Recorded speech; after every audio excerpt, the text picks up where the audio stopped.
So in neonatal period, how is the physiology in L kappa? In neonatal period, as long as the pulmonary vascular resistance is high, there is forward flow in the coronary artery, just like the other coronary artery coming from the aorta. So this forward flow does not cause ischemia in the initial 2 weeks of the neonatal period.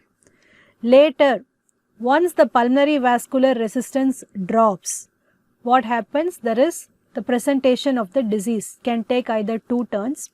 One is the infantile turn, that is less than 1 year of age. They can present with heart failure. Heart failure is the most common presentation because of myocardial ischemia. So there can be retrograde flow. The pulmonary artery is a low pressure zone while the coronary artery is a high pressure zone.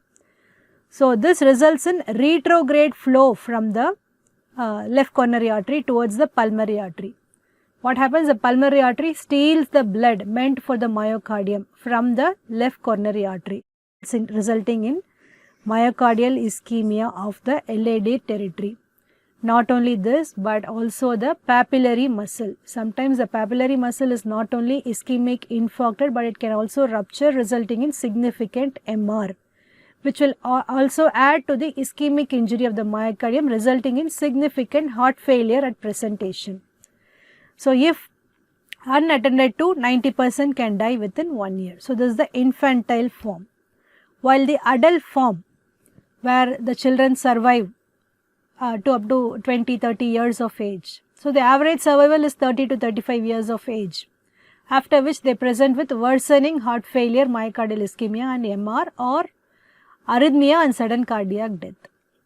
So what happens? There are collaterals which open up from the RCA to the left side system. So the pulmonary artery not only steals the blood from LAD, but through the collaterals from the RCA. So it becomes like a global LV ischemia. So this results in increased blood flow, means increased volume and dilated coronary arteries.